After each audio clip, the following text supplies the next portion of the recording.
Welcome to PhD with Woman on It, Hack the Future. My name is clearly not Beata Young, but if you've been watching for the last couple of weeks, you'll know I'm Patrick L. Young, her husband. I am delighted to say, ladies and gentlemen, Beata is getting much better. She has been in hospital. She's not out of hospital. She is improving by the day. She's going to make a full recovery, and we're looking forward to her being back in this hot seat in January.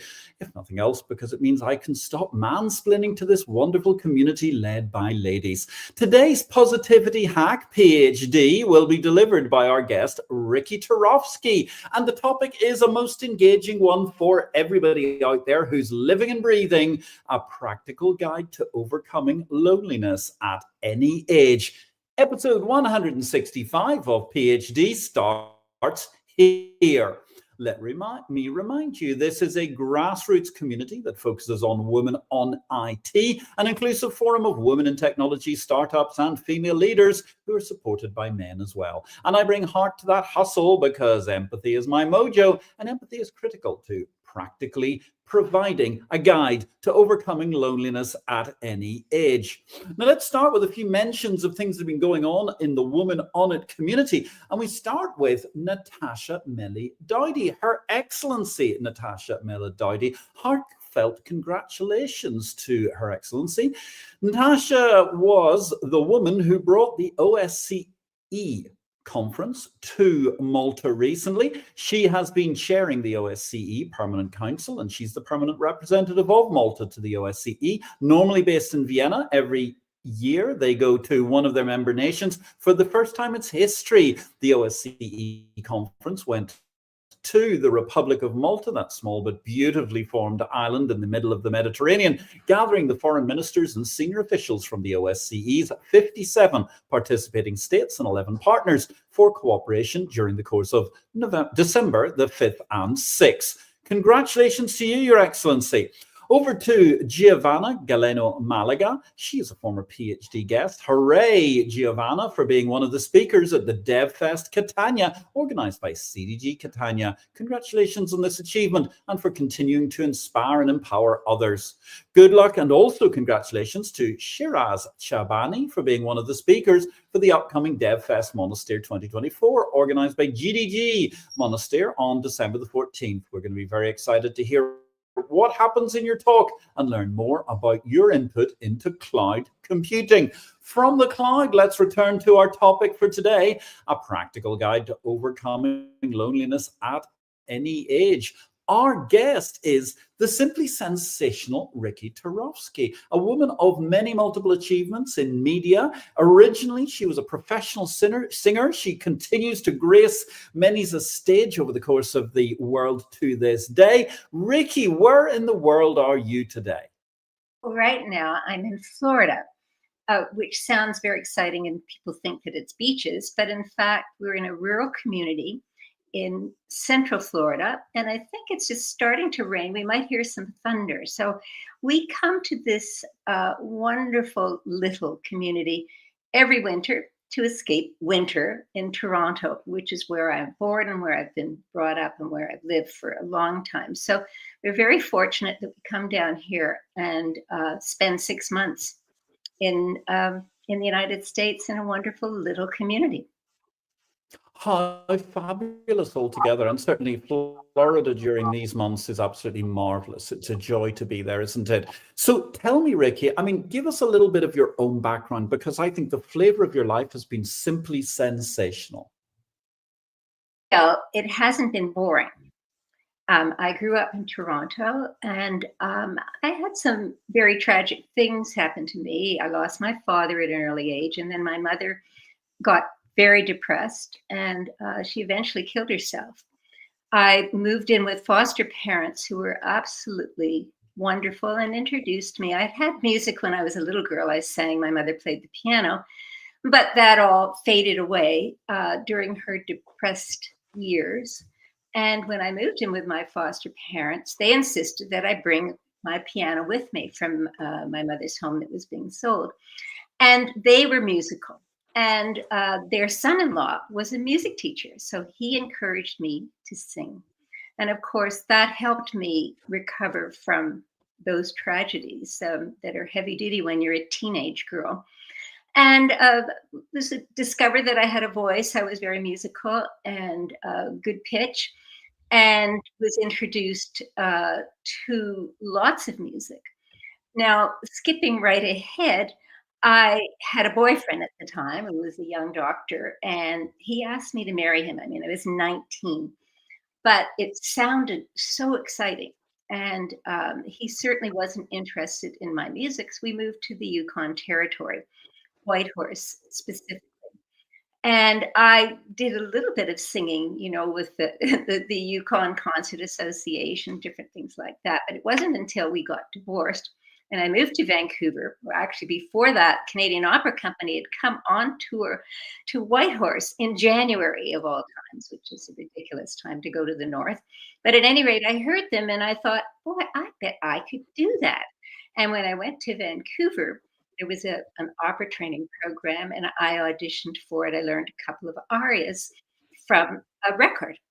We used records in those days, LPs, and I learned a couple of arias, went to an audition at this training program, and they said to me, "You've got a lot of nerve." And I took that as a compliment. But in fact, they said, but they heard something. So they told me to learn a couple of complete operatic roles, one in La Boheme and one Rigoletto, and then come back to see them. So, of course, I worked very, very hard, again, with recordings. And where I was living, I had a young child who was born in the Yukon, and she was just over a year and a half when we moved to Vancouver. And I was at the piano every day, working very hard, and went back and sang for them again. And they did take me into the ensemble and they gave me a full scholarship. So that started out a whole different type of career for me, which was extraordinarily exciting. Now, time frame was 1967, 68. And so that gives you an idea of how long ago that was. And then eventually I moved on from that training program to Toronto, went to the University of Toronto, got a degree. Sadly, my daughter died when she was a young teenager, and that was yet another tragedy that I had to deal with. But, I've written about this in a book, obviously called Aria, Song of a Life. And it really talks about resilience. And if I was giving anybody any advice about anything, and again, back to loneliness, that resilience is really one of the keys to living well and to managing every day. Now, I think I can talk about loneliness in terms of older people. I have a lot of friends who are widows, and of course, they have had to deal with that. I don't know that I am really qualified to discuss the group that is largest in the world today of people who are suffering from loneliness, and that's the 14 to 29-year-old, which is incredible when you think about it.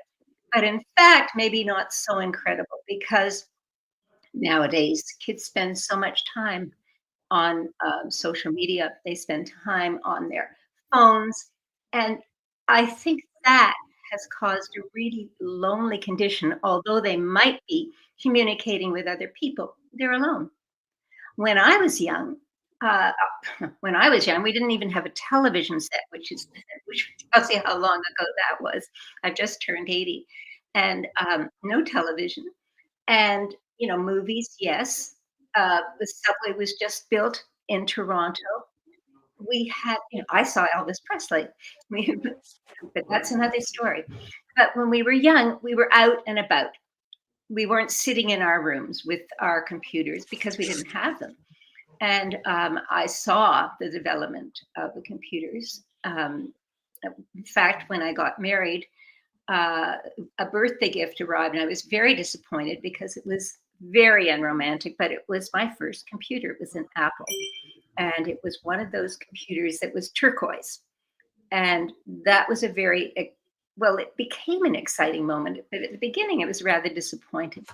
So basically, what I'm saying is those young people that are suffering from loneliness, so much has to do, I believe, with the time that is spent by themselves on their phones. Now, even if they are communicating with other people.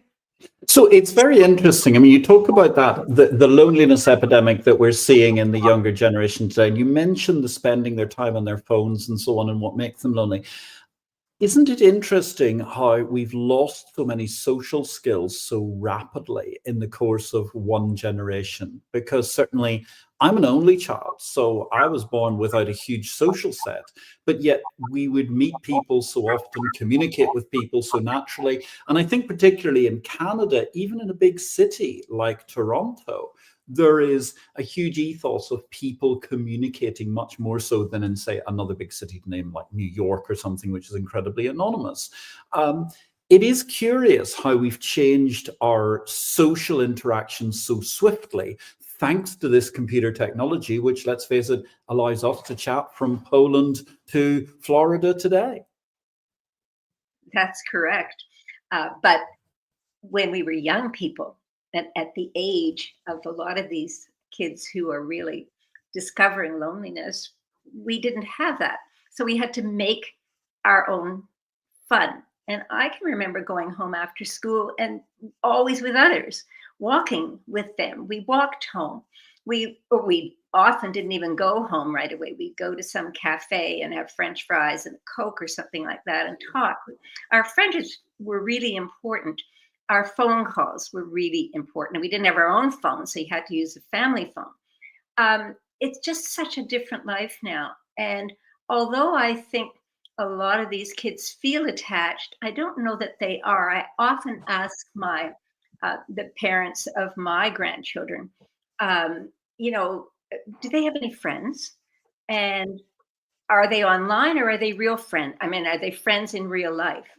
And that is an interesting question because so much online you can hide um, about who you are. When you meet that person, it's a whole different thing. I have a young friend who has had a girlfriend from a long distance, and it's an online relationship. And she's going to meet her this Christmas for the first time in person. Be interesting to see how that relationship uh, grows or doesn't grow. On the other hand, being online with someone, you can learn a lot of intimate things when you have a lot of discussions with them. So, I mean, that's one thing, and that's our youth, and that's a problem with loneliness, isolation. Some of them even thoughts of suicide, depending on who they're communicating with.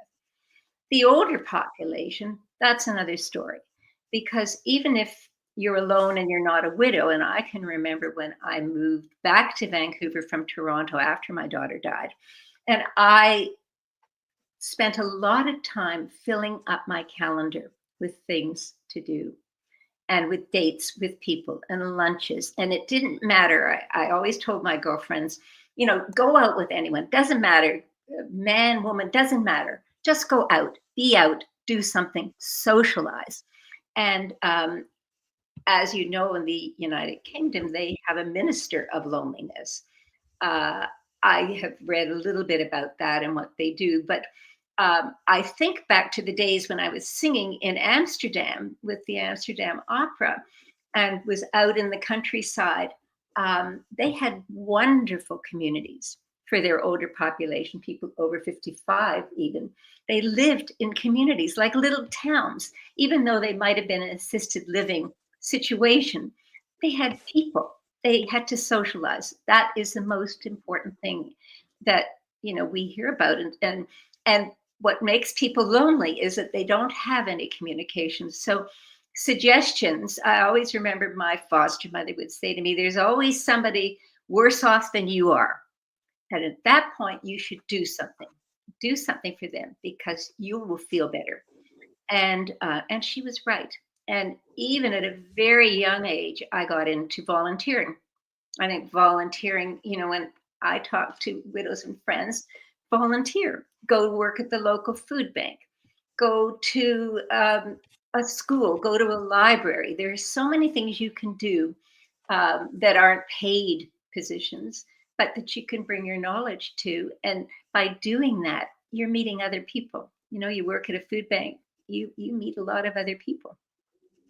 So Yeah, there's I mean, whether you interact with pets, with people, you play tennis socially, whatever it is. I mean, I think it is quite important in the loneliness epidemic. So therefore, I mean, if you're talking about what it takes to rise above life's challenges and rediscover joy and build meaningful connections, I mean, unfortunately, you have been through the ringer in a way. You've had many tragedies in your life, so therefore you know better than many of us the problems that can happen. What do you think are the essential several elements that you need to do in order to counteract loneliness? Well, I think you should reach out. It's so much easier to just sort of sit and say, well, I'm lonely, my husband's gone, my kids are growing up. You have to reach out. You should try to connect with friends, old friends.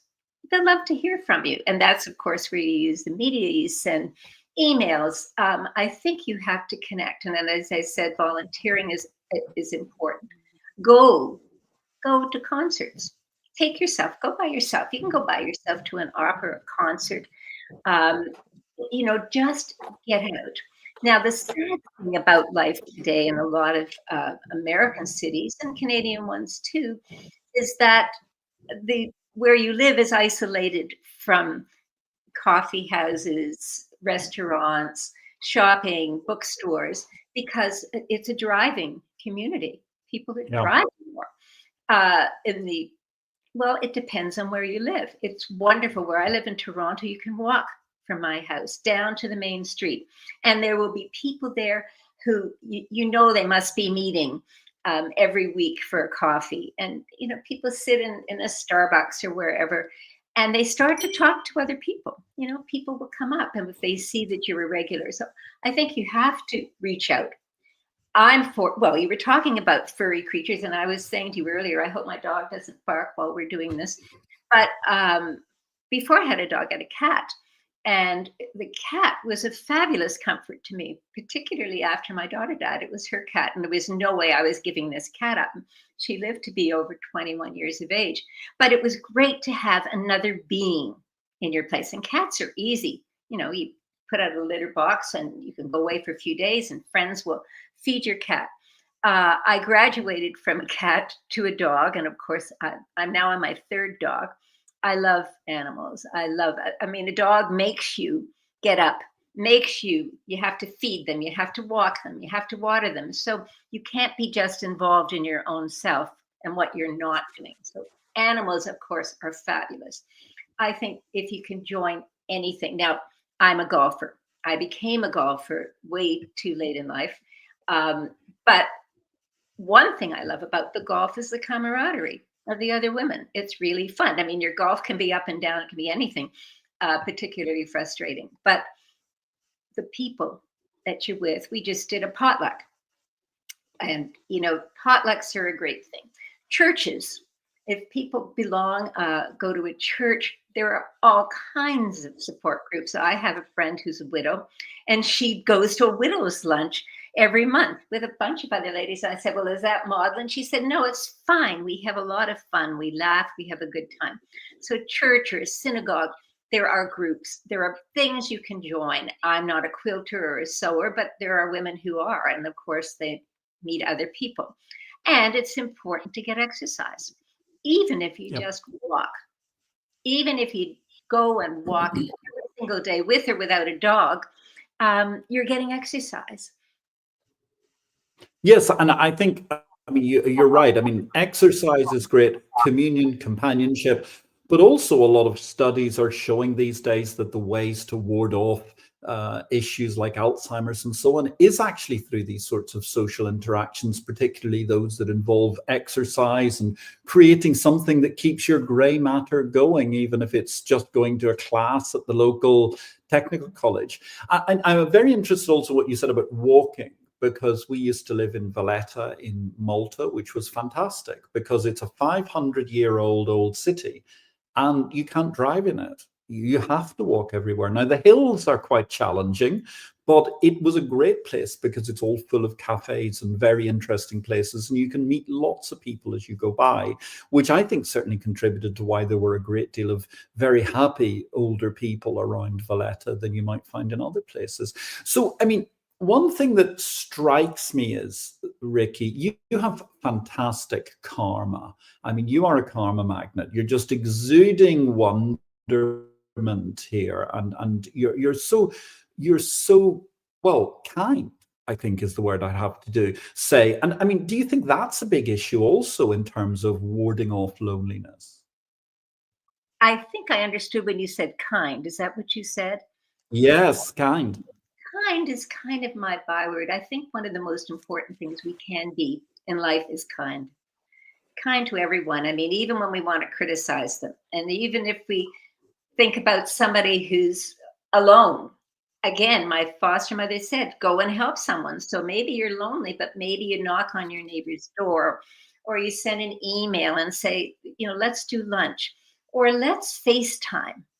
That's one of the things I do in the summertime with a couple of my friends here. I said, let's FaceTime. I'll FaceTime with you every Tuesday at 5 o'clock just to connect, even for Mhm. 15 or 20 minutes. It's fabulous to connect. And people also, a lot of the women who are widows or widowers, will have grandchildren. And sometimes you have to reach out to them. Their lives are busy. Their lives are very busy. And perhaps, the lonely person has a lot more time on their hands. I know my husband's a glider pilot. And when he took that up, I took up golf because that takes a long time. And he's obviously older now and he's still flying. But one of the things he does, he goes to the glider port, even if it's a crummy day and he can't fly, because gliding is very dependent on the weather. They do what they call hangar talk. They just all sit around and chat and talk about the planes and all that sort of stuff.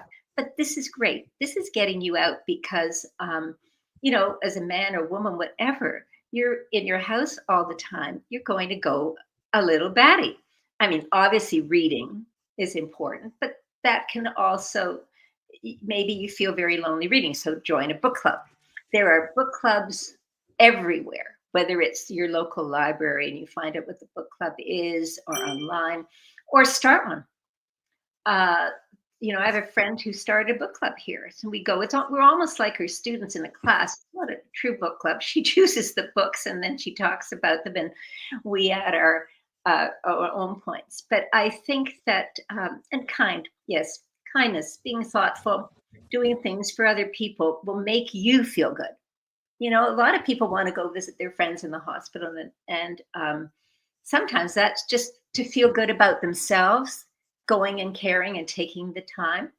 So I think that is crucial. I think that's crucial in life to whatever age. I wish I knew what I could do to get the our younger generation away from this total isolation that they have and they're with. Maybe it's not total isolation. Maybe they're communicating with others, but I still feel they're not out there. Now, maybe young kids who are in sports have a better opportunity because they are with others. It's very social. Team sports are great. Any team activities are great. I also swim. I swam this morning, and I try to swim at least 3 days a week. In Toronto, of course, it's indoors. Here it's outdoors. So again, it's weather dependent. But I find that's a time for me to kind of, meditate. I don't meditate, but maybe I do while I'm swimming lanes in a pool. And I just do it to feel better. I mean, skipping that all, as I told you, I'm 80, which is a scary thing because when you hear the number 80, you think of an elderly woman. I don't think of myself as elderly. Um, I have young friends, I have old friends, and I try to keep active. On the other hand, my body has been around for 80 years. And so I can feel that. I mean, there's aches and pains. And when I play 18 holes of golf, I'm exhausted. I'm just dead. But the other thing is, I was just thinking about my sister who's a widow. So many of my friends, I take a nap every day, maybe just 15 minutes. But sometimes I have been told by people they don't like to nap too long because it makes them feel lonelier when they wake up. Now, I don't know about that, but it makes me just feel better when I wake up. But anyway, these are some of my thoughts about the loneliness condition. I do think what they do in the Netherlands is a good lesson for a lot of assisted living places, because you've got company. You know, you're Yes, I like, mean, I think the injection of company is very important. Sorry to talk over you, but it is a vitally important aspect trying to make people happier. And I think you're also, the one thing I think is a big problem in modern life is driving. I mean, I'm very pro car. I love cars. I'm a car enthusiast. And I think car clubs are great, by the way. It's a great place to go and socialize. But the idea that you can't just walk out and meet people, the idea that you have to get in your car, go drive somewhere, etc., I think that's a huge challenge. Now, one of the other things, I mean, I'm very interested because we're here today, ladies and gentlemen, for PhD 165 with Riki Turofsky. She is, well, a woman for all seasons, a celebrated soprano, philanthropist, and author of Aria, Song of a Life. We're talking about Riki's extraordinary journey from foster care to the opera stage and her remarkable pivot to a life of philanthropy and advocacy. So, in that transformational picture, I'm fascinated. Tell us a little bit about your philanthropy and advocacy, and indeed how that worked in relation to combating loneliness. well, I think the philanthropy thing, I mean, this happened a lot when I was very young and living with my foster parents. And there was some project at school. I think they were little rubber tops that you could open cans with. And so I thought, okay, this is great. I'll go door to door and sell these and then give the money to charity. So that was the start. And I enjoyed that. I enjoyed doing that. Of course, that grew. At one point in time, I adopted a child in Vietnam. That was a part of a program. And so I got involved with that. And that was very interesting because she would write us and we would send things. And I did this with a boyfriend in high school. And he eventually saw her in Vietnam, which was amazing. And so it grew from that. It always just seemed like the most natural thing. I mean, even as a young woman, even when my mother was alive, she used to go and play piano at Baycrest, which was a home. We used to call it an old folks home. You don't use those words anymore. Being an old folk, I wouldn't want those words used, but I would go and sing. She'd play the piano and I'd sing something like Bless This House. And all these people would be so pleased. So I guess right from the beginning, I knew that to do something for someone who was less fortunate was important. As I got older and I got more money, I started to give back a lot more. I'm very involved with Food Banks Canada. I was on their board for a long time. So I saw the program. We traveled across Canada and you could see the different local food banks. And when you see people that have to line up and they don't have food to put on their table, it's an eye opener. Even around COVID, there was a place I drove in Toronto. It was a very high end neighborhood. And there were people who had normally had whatever you wanted. They had luxuries, but they were lined up for food banks. So that was kind of reality for me. My husband had throat cancer, knock on wood, which is right here. He is totally recovered. But we are very grateful to Princess Margaret Hospital, which is a major cancer research hospital in Canada and North America and the world. And so when we had money, we donated it there to start fellowships so that doctors could do, many more things. Because even though in Canada we have a healthcare system, the hospitals can't manage on that alone. They need donations. And so I got involved with that. And more recently, we've set up a program at Princess Margaret for skin cancer, which is often overlooked and leads to melanoma. So we have, and also to, and getting back to the technology thing, to get data for AI, because in fact, AI can be very powerful in medicine. And in the music world, of course, I received scholarships when I was singing, and from the Canadian Opera Company and Vancouver. And so that as I got older, I thought, well, I've got to give back. And before I had money, I would just either go on a board or on a committee of a board. and see what they needed, worked for fundraisers, all kinds of things, grassroots things. So it was just the most natural thing for me to be involved with philanthropy and to give back, because I am more fortunate. I'm very lucky. And every penny counts. We have a small concert association here in our very tiny little community called the Howie Mansion series. Is an old mansion that was renovated. And so, I give money there. The tiny organizations that I can give money to, I know that means more to them often than larger ones. And then my husband and I were sitting one day and we thought, well, our sons, I have 3 stepsons that I got when I met my husband, Charles, and they were little boys and they're now growing up. And we thought, well, okay, they've been given everything, or almost, but none of them actually is terribly spoiled that way. And so, but we thought we would set up a family foundation, to teach them how to give, and for them to choose the charities that interest them, whether they're transition in terms of the LGBTQ community or whether it's Indigenous community in northern British Columbia. They have different charities that interest them. And so this is an opportunity for them to give back, to learn how to give back. And I think it just goes on. We do golf tournaments that are charity, charity in this town. We have youth at risk. We have a school for children that have, when you see them, you just get heartsick. They have the most astounding disabilities, but they're happy and we can do things for them. We can do Christmas parties and things like that. So there are all kinds of places. And getting back to the loneliness factor, I mean, you're needed. You're needed. If you were willing and you have some time, even when you are working full time, giving back is crucial.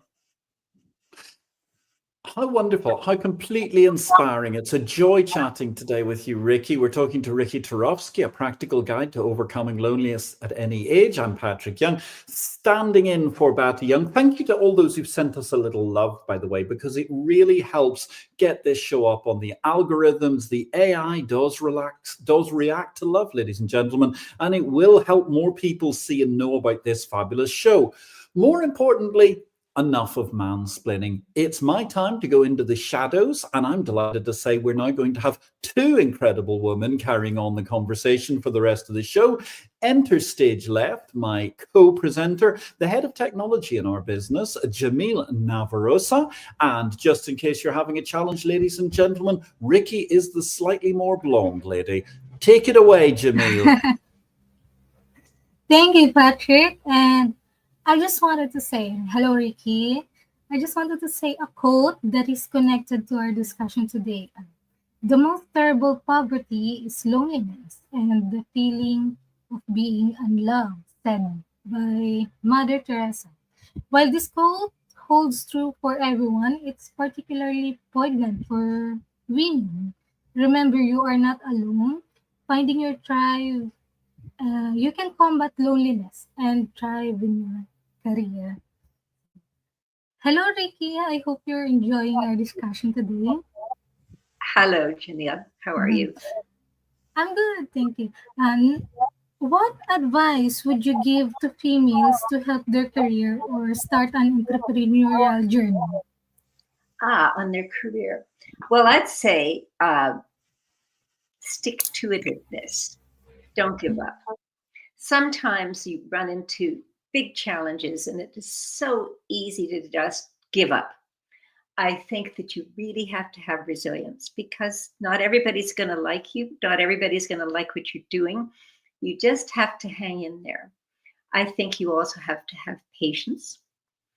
I think you have to learn how to listen, because so many times when we're trying to get ahead in our careers, we talk, rather than listen and just hear what's being said. I think that is crucial. I also think it's good to have a plan B, where whatever you're doing, you may have a project that you believe so much in, but sometimes put a little aside and have a plan B, just in case things don't work out as you thought. It's a great advice, and especially in tech, where innovation is key, it's also important to embrace challenges and learn from our failures. What are the top three soft skills all career-driven females, in your opinion, should have? Well, I was thinking about that, but I've already really mentioned them. I think listening, good Mhm. soft skill, patience, kindness, and I think those are really, really important to get ahead. I think patience. Well, it's clear how these skills have played a role in your own remarkable journey. And these are the tiny skills that will benefit women in any industry. What is your strategy for problem solving? Problem solving. Well, I don't know that I ever think of it as a strategy, but I have it all the time. I mean, every day there are problems to be solved because, as you know, I'm not in my career as such right Mhm. now. I'm retired. I've been retired for quite a few years. But I think it is learning, dissecting, seeing what the problem is, seeing how you can manage this. I think diplomacy is very important in your career getting ahead because there'll be times when you won't agree with something that is being said or being done. But I think it's good to be diplomatic, to listen, to understand, and think, is there a middle course that you can take here rather than just your own way? Find a way to bring people together. That's amazing. And also, a clear and focused approach to problem solving can be so helpful, no matter what life throws your way. And none of us are able to achieve success without some help along the way. Is there a particular person who you are grateful towards who helped get you to where you are? Well, as a singer, of course, Mhm. it's different from being in, uh, whatever to technology or whatever career you've chosen. But as a singer, of course, I always think my very first singing teacher helped me a lot. And I mean, one of the pieces of advice she gave me is never attempt anything too difficult that you can't just achieve easily. It's better to take it, and this was with singing, an easy piece and sing it wonderfully well than a difficult piece and make a mess of it because nobody applauds you for doing something that you can't fulfill. All along my career, there were people. So you have a voice teacher who works with you in your voice, and then you have coaches. And a coach is like a coach, I guess, in a sport. Basically, you work with them, you sing, and they correct you, and then you work hard. I mean, okay, working hard uh, is another aspect, obviously, of the career. But you were asking me about the people. So my first singing teacher, and then my coach, my first singing teacher was a Dutch woman whose name was Katrina Hendrickson. And then my coach, Stuart Hamilton, both of them are deceased, but they were people you could lean on. They were important, and you could ask advice and achieve things, and they were honest. They were honest. It's good to hear that about the impact that the person you have. Having a strong teacher can make a huge difference. Are you working on any exciting new projects right now?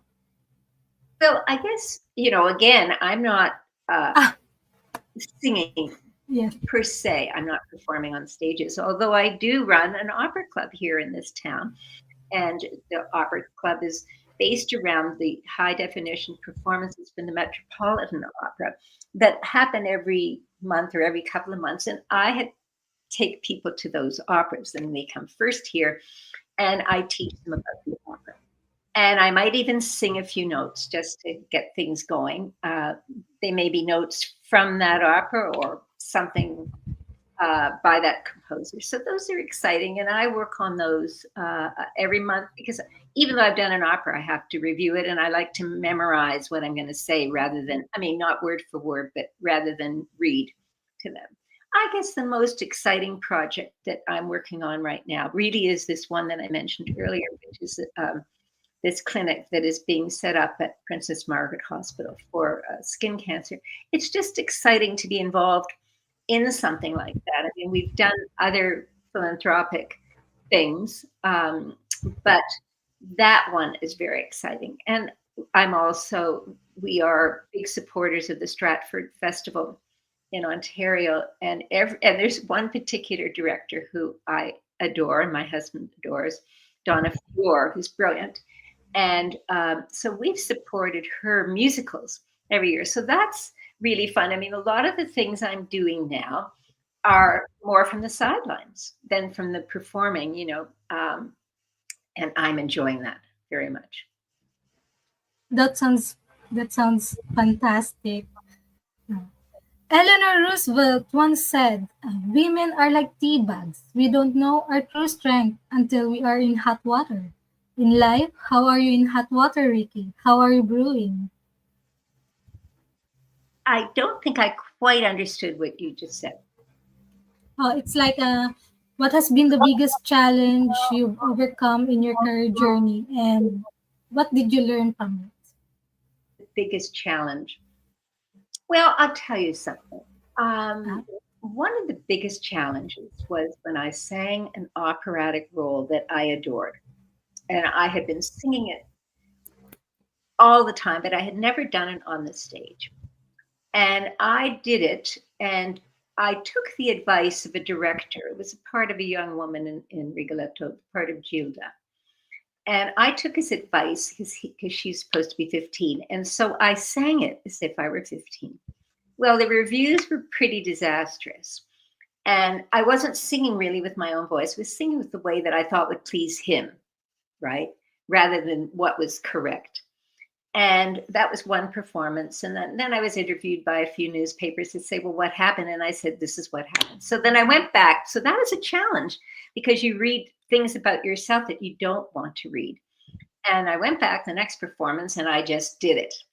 And it was fantastic. And it was covered as well, but it made me feel better. But it was a challenge. And even, as a performer, what I'm trying to say is getting bad reviews for your performance or getting criticism if you're in business. How do you face that? And you have to kind of pick yourself up and say, okay, let's just, either the critic is wrong or there's some kernel of truth in it or whatever. But it's a challenge and you really can't you can't stop just because things aren't going your way. And now, of course, and you have to kind of just pick yourself up and say, okay, how am I going to make this better? And that takes a lot of courage. It really does. In a very silly little way, I was playing in a fun golf tournament on the weekend. And it was a team thing. And my husband doesn't play golf. And so I was playing with men for the first time this year.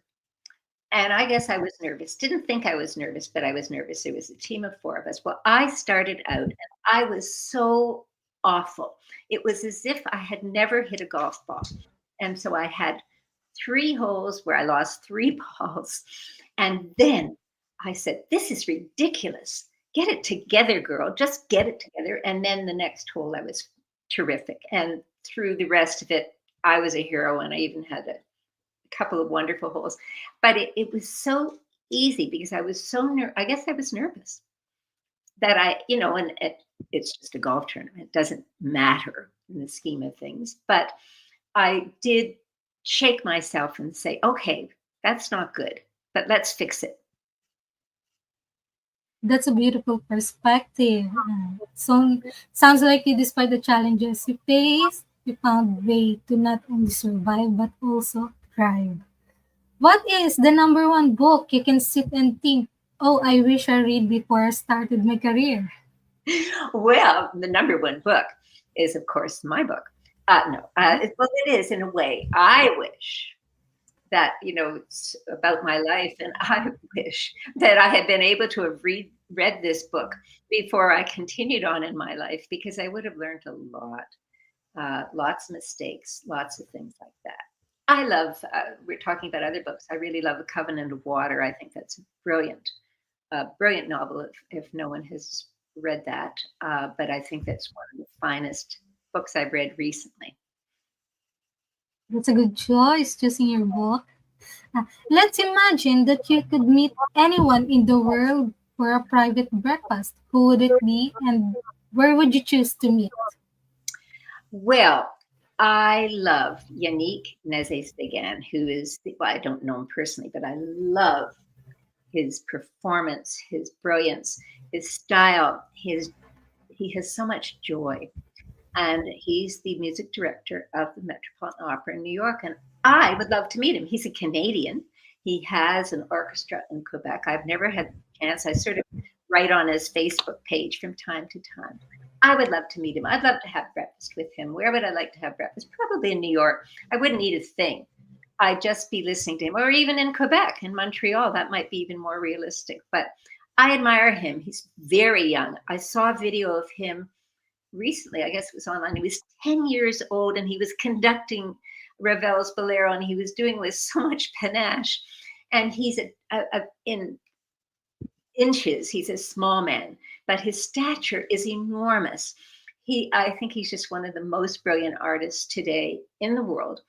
And I think, but he also has his joy, and he loves singers, and he's a great singers conductor, but he also conducts symphonic. He must have the most amazing brain, because many times he conducts operas without looking at the score. I mean, he would refer to it, but it must be memorized. So I love him. And he also, every once in a while, he changes the color of his hair, or I think he has tattoos, or he wears funky clothes.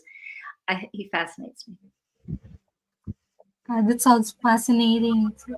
For my last question, can you please give us your favorite life lesson quote? Well, there were a couple. One of them was one I said at the very beginning of this, which is, there's always somebody worse off than you are. Do something. Go out and help them, and you'll soon forget how unhappy you are. The other one, I always like to think of myself a little bit like an orchid, very fragile and delicate, but very resilient. Orchids hang in there. Beautiful, delicate yet resilient, just like the human spirit, right? Thank you so much, Riki, for answering my questions. And get back, Patrick, for our discussion. You are. And I'm not sure who was muting me, whether it was me or somebody else. But anyway, I've unmuted myself now. Thank you very, very much, Eddie. That was absolutely captivating altogether. Really, really interesting discussion. I must say, I am really feeling behind the times here, because I'm thinking back to Charles Dutoit, the Swiss conductor, as being the primary conductor in Montreal of the Montreal Symphony Orchestra. And I do believe it's Mr. Yannick Nézet-Séguin. He looks most fascinating character, and conducting the Metropolitan Opera in New York. I mean, that's quite a portfolio for starters. Yannick doesn't conduct the Montreal Symphony. He conducts the Metropolitan Orchestra in Montreal. He also has another orchestra. I think it's Detroit, but I'm not 100% sure. But he's the music director of the Metropolitan Opera, so he's pretty tops.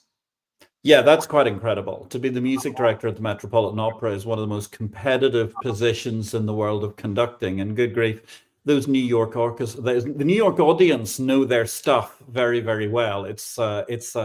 That's really truly a tribute to his brilliance. So I'm gonna go and track down some of his recordings and try and make myself more au fait with his work. That sounds fantastic, because, gosh, well, earlier we had the delightful quotation from Mother Teresa that the most terrible poverty is loneliness and the feeling of being unloved, as Jamil was talking to us about. And Michel de Montaigne, he made a great remark. The greatest thing in the world is to know how to belong to oneself.